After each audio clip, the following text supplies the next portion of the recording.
Bro movie ఎలా ఉంది bro? బాగుంది భయ్య, సినిమా మాత్రం హైలైట్ ఉంది. చిన్నోళ్ళు పెద్దోళ్ళు అందరూ వచ్చి చూడొచ్చు. ఇది ఎన్టీఆర్ అన్నదంటే 2 సంవత్సరాల తర్వాత మన పోయిన సంవత్సరం త్రిపుర సినిమా తీసి ఇద్దరుపోతులా, కానీ ఆ సినిమా కన్నా ఇది బ్లాక్ బస్టర్ మూవీ అని మేము అనుకుంటున్నాము. సూపర్ హిట్ కావాలని మనస్ఫూర్తిగా కొడుతున్నాము. ఎన్టీఆర్ ఫ్యాన్స్ అయినా అభిమానులైనా ఎవరైనా గల్లా గల్లా ఇట్లా ఎగురుకుంటూ బయటకు వస్తారు. హైలైట్ ఉంది మూవీ మాత్రం. సాంగ్స్ ఎలా ఉన్నాయి? సాంగ్ అయితే పేరు పెట్టడం అవసరం లేదు, డప్పింగ్ అని చెప్పారు కానీ డప్పింగ్ అనేది ఏం లేదు. హైలైట్ ఉంది. సాంగులైనా డాన్స్ అయినా ఎన్టీఆర్ డాన్స్ అంటే పేరు పెట్టడం అవసరమే లేదు. అదిరిపోయింది భయ్య.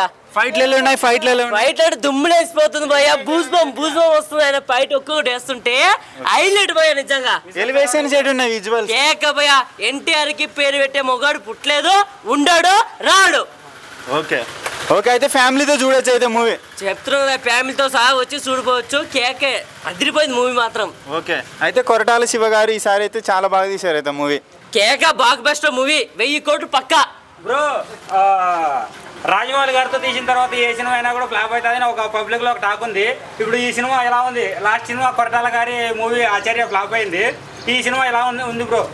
ఎవడైతే చెప్పాడో ఒక్కసారి ఈ సినిమా వచ్చి చూసి దాని తర్వాత అదే మాట చెప్పమని వాడు ఎలా ఉందో వాడు నోటుకుంటే వాడే చెప్తాడు. ఓకే, అయితే మొత్తానికైతే మూవీ ఎలా ఉంది? అదిరిపోయింది భయ్య. ఒక్కసారి వచ్చి చూసి పొమ్మను. వాడు ఎవడైనా కాదు బాగలేదు అనగా వాడిని తొక్కేస్తాం. ఎన్టీఆర్ ఫ్యాన్స్ మేము. అర్థమవుతుందా? అదిరిపోయింది సినిమా మాత్రం. Okay, thank you bro.